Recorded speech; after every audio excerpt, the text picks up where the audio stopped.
What's up, everybody? You already know who it is. It's DripGodDero, and I'm back to you guys with another bang. So, in today's video, I want to hit you guys with a financial video. Y'all already know if I'm in front of this camera, I'm here to help you mentally, physically, or financially.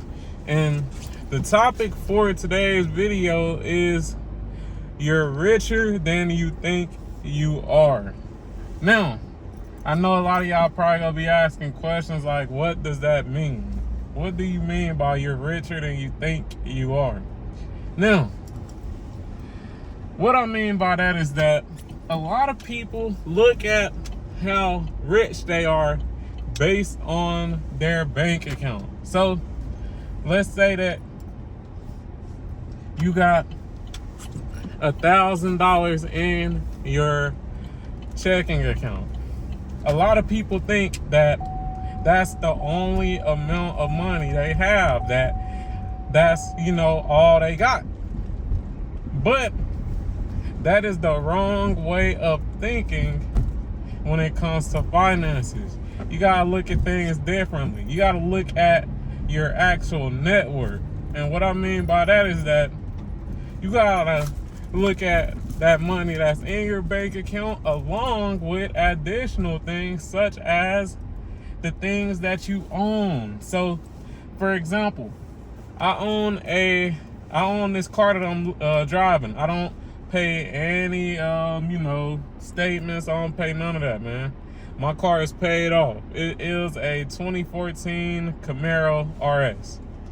I know a lot of people, it isn't the SS, but that's neither here nor there. I don't plan on racing this car. This is a daily driver. So you gotta look at things for how it will benefit you.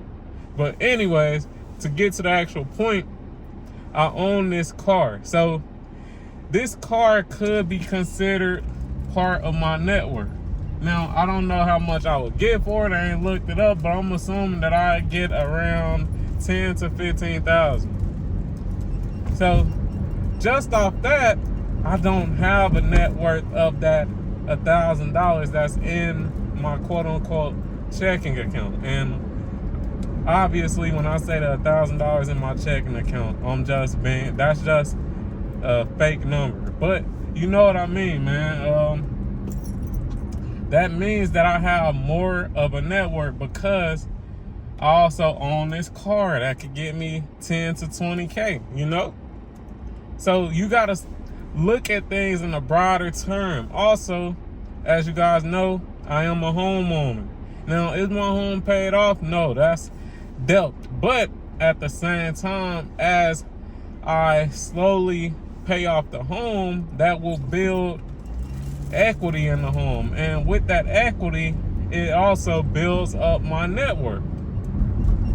So you gotta look at things in a bigger picture. I know you might only see $500 in your savings account or checkings account, and you might think that that's all you own, but that's not necessarily true, man. It's not necessarily true. There's plenty of things that you may own that provide value to other people.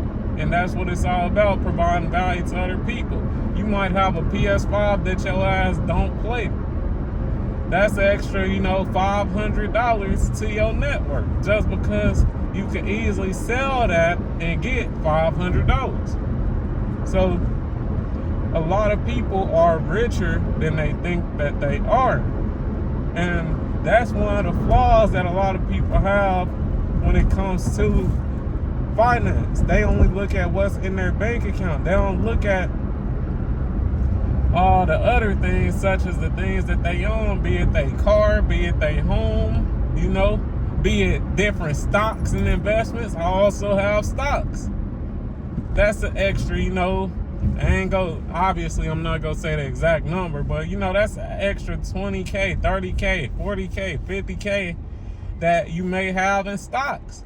But a lot of people don't look at it that way. They don't look at all that little shit that they have, They don't look at everything in whole. They only look at what they see in their bank account every morning they look, Because let's be real, a lot of people, they look at their Chase account, they look at their, Bank of America account every morning. Damn, man, I only got $500, man. I was only able to save $500 this month, man. I only got $1,000 to my name, man. But that ain't necessarily true. It's not necessarily true. You got more. You're richer than you think you are. You just gotta change your way of thinking. You gotta look at things in a net worth perspective, not actual cash value perspective in a sense, but more so a net worth perspective, man. What things do I have that's valuable that I could sell? That's what you gotta look at things. That's the perspective you gotta look at things in. Not only the money you see in your bank account, but also the things that you know have value. Be it that house, be it that car, be it your stocks, be it your bonds, all of that. All of that. So, yeah, man, you're actually richer than you think you are. You're richer than you think you are. And I think this is a message that a lot of people need, man. I definitely think that this is a message that a lot of people need. You got to change your way of thinking when it comes to finances. You can't just be looking at your bank account and thinking, oh, that's how much I got. Nah, man, it's bigger than that. It's plenty of different items that you have that you could sell, and that is really part of your network. It's plenty of, areas that you've been investing into, be it your stocks, business, whatever, that you can get money off of. You just got to change your way of thinking. And that's the most important thing when it comes to finance in general, changing your way of thinking, man. You can't think like you broke all the time. You got to change your way of thinking. You got to think like you rich. You got to look at yourself like you're rich. Because when you look at yourself like you rich, when you look at yourself like that, it'll change the way you look at money. You got to change your view of money. But with that being said, I hope you enjoyed this video, man. Financial video, y'all already know, like I said before, if I'm in front of this camera, I'm here to help you mentally, physically, or financially. And with all that being said, I'm out. Peace.